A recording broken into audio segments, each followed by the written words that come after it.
Պարոն Մկրտչյան, ենթադրում եմ լիցենզիայի կանոնների փոփոխությունը չի վերաբերվում բոլոր այն բանվորթական ընկերություններին, որ արդեն լիցենզիան ստացել են, վատթարացնող նորմ չի կարող լինել եւ ստիպենք իրենց նոր երկրորդ անգամ գալ լիցենզիա ստանալ, իսկ ինչ վերաբերում է ուղեկցող հասկանում եմ, ժամկետը լռանը արդեն նոր կանոններով է անցնելու լիցենզիան, իսկ ինչ վերաբերում է երկրորդ մեքենային, մի հատ պարոն Սարգսյան ձեզ էլ, պարոն Մկրտչյան ձեզ էլ, որտեղ ասում եք կտրականապես չէ, իրավիճակ նկարագրեմ, օրենքում ասվում է պահպանվող անձը կարող է ունենալ ոչ ավել քան 3 պահնորդ, վարորդը, պահվող անձը արդեն 5 հոգի են, եթե ընտանիքի անդամներից որևէ մեկը մեքենայի մեջ լինի, ոնց կարող են երկրորդ մեքենայով չտեղաշարժվել, այս արգելքը մի քիչ հակասում է բերված խնդրին, հարցը ոնց է լուծվելու։ Շնորհակալություն, երկրորդ հարցից սկսեմ, այո, այդուհանդերձ եթե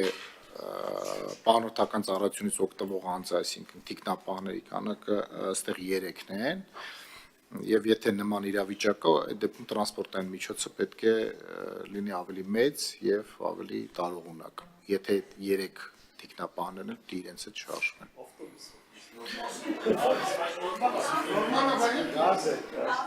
Ընդ որում ասեմ, 2-ից ավելը վտանգ է, իրար են խփելու։ Այսինքն մարդը պետք է գազելով տեղաշարժվի, եթե կինը հետն է օրինակ կամ երեխան հետն է։ Եկեք գազել չասենք, տարբեր տրանսպորտային միջոցներ կան, չենք կոնկրետ մի օրինակ բերում եւ շատ դեպքերում բիզնես դասի մեքենաներ են մինիվենի sense մինիվեն տեսակով են լինում եւ շատ ընդունված է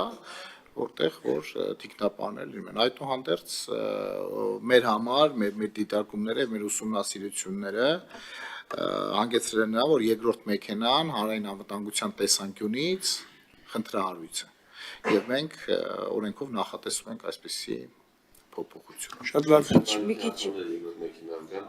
շատ հանգիստ կարող են գալ Այսինքն հա խնդիր չկա որ ընտանիքի անդամները երկրորդ մեքենայով են գալիս այսինքն ամեն դեպքում 2 մեքենա կարելի հիմա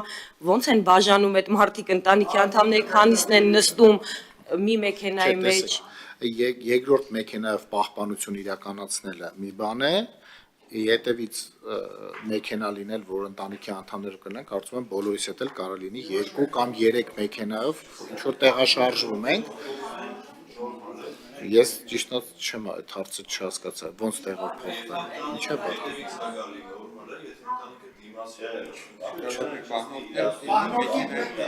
Տեսեք, պահնորդական ծառայություն իրականացնող եւ միաժամանակ ուղեկցող երկրորդ տրանսպորտային միջոցը առաջացնելու է վարչական տուգանք 500,000 պատիկով։ Պարոն Մկրտչյան, խնդրում եմ, ես պնդում եմ, որ այս հարցը պարզաբանենք։ Պահնորդական ընկերությունը պահպանություն է իրականացնում մարդու ընտանիքին եւ կնոջը եւ ամուսնուն։ Երկուսն էլ տեղաշարժվում են։ Միաժամանակ իրար հետ տեղ պիտի գնան։ Ոնց են այդքանով տեղավորվում մեքենայի մեջ։ Յուրաքանչյուր անձին կարող է թիկնապահական ծառայություն մատուցել 3 թիկնապահ։ Հիմա իրանք ոնց կտեղավորվեն, այս ոնց process-ը կանեն, դա իրանք պետք է որոշեն։ Այդուհանդերձ օրենքը շատ հստակ արգելում է պահնորդական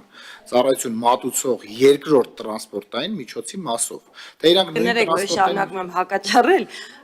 խնդիրներ առաջանալու, որտեղ այդ մարդիկ, ովքեր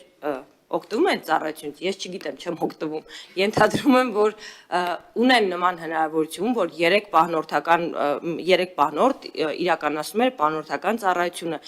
ենթադրում եմ, որ այդ մարդիկ դա կիրառում են իրենց ընտանիքի անդամների, ոչ միայն իրենց անձի, այլ իրենց ընտանիքի անդամների, երբ որ պիտի տեղաշարժվեն կին եւ ամուսին, մի մեքենայով գնում է կինը իր հետ կան պահնորդներ, մի մեքենայով գնում է ամուսինը իր հետ կան պահնորդներ, ոստիկանը կանգնացնելու է դիտարկելու է երկրորդ մեքենա Բայց դա երկրորդ մեքենա չի, խնդիրներ են առաջանալու։ Ես ասում եմ, որ առաջանալու են խնդիրներ եւ քաշքշուկներ։ Ոստիկան ասել է օրենքում գրածա չպիտի լինի երկրորդ մեքենա, այս մարդը ասել է կինս է իր պահնորդներով։ Ոնց է երկրորդ մեքենա դիտարկում։ Մի վարքան էլի ես։